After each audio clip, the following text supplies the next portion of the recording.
Hey YouTube, this is Uncle Momo's music reaction channel where I provide my views on talented artists who have low subscribers and low views, as well as talented artists from around the world. Now once again, I have no idea or the reason why they have low subscribers or low views, but I'm going to bring it to the forefront of my channel for us to view. Now today I'm going to upload about 4 reactions and they're all from different parts of the world. Right now I'm going to introduce you to a Japanese heavy metal, rock, folk, Hawaii band. Is so much fusion in there. It's absolutely amazing. They're called Unlucky Morpheus. This one's called Technical Difficulties. Is from the Quantum album. Please check this out. They are absolutely amazing, especially Jill. She's in there when she plays the violin and she just reacts with all the rest of the band. It's just like mind-blowing, and I know that I'm going to be absolutely mind-blown again. So that's going to be my next reaction. But before that, if this is your first time coming over to my channel, then please go over to my homepage and work your way from the bottom all the way up to the top, because there are amazing artists which I do not want you to miss out on. I'm talking about amazing artists with low subscribers and low views mixed up with amazing artists with high subscribers and high views. And if you do your comparisons, you will find out that these amazing artists with low subscribers and low views are equally as good as any top-list A-list artist out there. And I know you will not be disappointed. So enjoy my channel. There's different genres and styles of music from around the world, and in there they are absolutely hidden gems. They really are. You will not be disappointed, I promise you. Now I would love you to follow me on Instagram, and when you do, leave me a voice message. Uncle Momo music reaction. Come over, enjoy yourself. There's loads of us about, and there's also us interacting with all the artists that I've had the pleasure of reacting to. So I promise you, you would enjoy yourself. Now this month, I want to reach by the end of it about 5,000 subscribers, and we are on our way. We've got about, say, 4,000, I believe 4,700 subscribers so far. So about 300 subscribers or so is needed before we reach that 5,000 target. I can't believe it. Right, look, I'm going to read a couple of your messages and then we're going to go straight into the Unlucky Morpheus, and I can't wait to react to that. I really can't. Technical difficulties. Right, D-Mash. I like it goes, you misser. Regarding to band Maiko, I reacted to that yesterday. Absolutely amazing band, aka bandmate. So check that out. Gary Holloway, good morning, how you doing? You go, Fugu, if you wrongly prepare, can kill you in 2 ways. By paralyzing, leading to, what's it? I can't even pronounce that, mate. I'm absolutely rubbish with pronunciations. Aspirations. There you go, aspirations. If you upset Miku, then you find that she already served you in her Miku special. I understand what you're saying. I responded by saying, this is my disguise. And it did actually put it on there, but I sent it from my iPhone. Tomb World, how you good, mate? He goes, the one thing to look out for in this video is Akane eating while the others are posing. Both band Mayako videos feature this, and inappropriate eating is also in the music video for Don't You Tell Me. So I'm going to check that out as well. Scott McGregor says, I will still laugh when I watch her eating before the others. She's got I know there's this drinking habit and eating habit, which is a play on play, and I enjoy watching and looking at these different kind of small things that you might not see at the beginning, but once you look at it over and over again, which you should be looking at a video over and over again, you see different things that you missed out in before. So that's one of the things that I like enjoy. Anyway, look, let's go straight into my next reaction, which is Unlucky Morpheus with Technical Difficulties. I'm expecting absolutely amazing, explosive stuff, and I can't wait to react to it. So without further ado, you know what we're here for. Great vocabs and a damn good video audio music. Can you dig it?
that was Unlucky Morpheus with Technical Difficulties, and that was from their Quantum album. And as you can see, there was only Jill, Ogura and Fimia and Jinya was there. So there was only four of them was there. What an amazing performance. It had everything and more in abundance. Starting off with, well, one and only Jill. What she was doing, it was just absolutely amazing. It's just in a feat in itself. When she done the cover of the Van Halen cover, which I reacted to, that was just like, it just blew my mind. But in this performances, it's just absolutely amazing. I don't know. Like I said, there is a number of artists that are playing the violin, and they have transcended over to do modern style music. And majority of these violinists are now transposing over into the heavy metal eras. And so this is not like the first time I'm hearing it. First time I'm hearing it from like a Japanese artist, which is absolutely blowing my mind. Absolutely to pieces, and it's really lovely.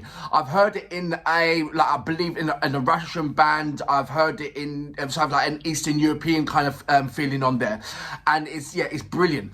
But to see it right now in the format that is the way how it's presented, with the Ginger, with Fuma, with Ogura, it's just like a lovely blend of crystal clear music. And sometimes, you want intentions to jump in there and do little vocals, but it doesn't warrant any vocals. It really doesn't. The violin is singing for itself, and I've said this so many times. When Jill plays the violin, you get this. It's almost like there's words in it. And it's filling in the gaps in so many kind of things. And she's at the even though, sometimes when you hear the singers, they're at the forefront of the band. And Jill is sitting right in the middle, but not at the front, but splendid in. Like she's almost like in the middle of everybody else. And I like that position. It just warrants everybody to feed off what she's doing. And so it's lovely to see that and to witness that. What I also like is what Fuma was doing on the drums as well. He's got so many cymbals that I have never ever seen in my entire life. Those cymbals there, the one with like the many holes in there. If there's a name for it, please let me know, because I need to know what that was called.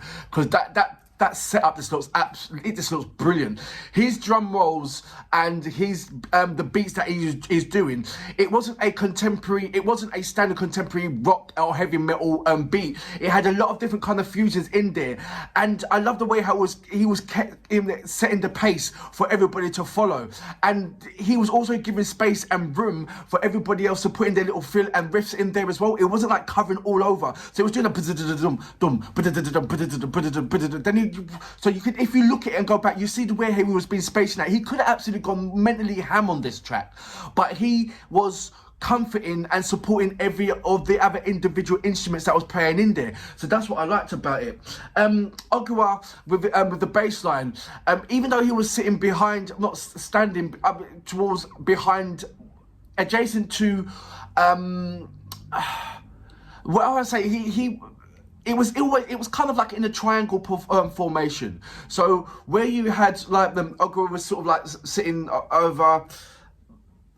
We'll say he was kind of at the back, but in a triangle, but not at the back. If you see the way how it was positioned, it was kind of weird. I don't know how to put it, but it was kind of behind Jill, but not behind Jill. If you understand what I'm saying there. So when he was doing the bass line and doing the bass riff, it wasn't kind of really much focus on that, but I did hear. But like I said, because Fuma, it gave him space to present and do bass riffs, you can hear it, but as in to see it visually, the focus weren't particularly on him that much. That's what I'm saying. It was there, but not as much as it would warrant it to be. That's how I wanted to explain it, and I hope I've done that justice as well. Jinya, he's like the right hand man, or the right arm of whenever Jill's playing, and them two bouncing off each other is just an absolutely brilliant thing to watch. It's almost like whatever you can do, I can do as well, and whatever I can do as well. But also, it's also like a partner figure skating on ice in the winter. You know those Olympic competitions when you got the partner figure skating, where they're doing so much intricate movements, but they're also at unison to each other, and they're spinning around and doing jumps and doing flips and skates and all that kind of stuff. But also they are in tune with what the surrounding is and what the other people are participating in. As you know, that's the only way that I can explain it.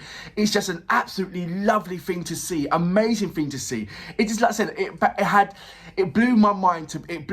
It really did, and it had a massive smile on my face. My eyebrows was going hard. My eyebrows was trying to follow. I noticed it. I couldn't stop it. My eyebrows was following the notes and of trying to follow the notes of what Jill was doing, and then at the same time trying to follow the notes what Ginger was doing as well. So that was kind of it was kind of lovely, but also I couldn't stop smiling. Amazing. I'm going to leave all the details down below, and for you to go in and not only to watch my reactions, but actually to go and watch this particular video for yourself. And if this is the first time that you've experienced them, please go over to the channel. I'm going to leave all the details below, and just enjoy what is Unlucky Morpheus. You will not be disappointed. You would not be disappointed in this particular amazing performance, and for that reason I salute you. Brilliant once again.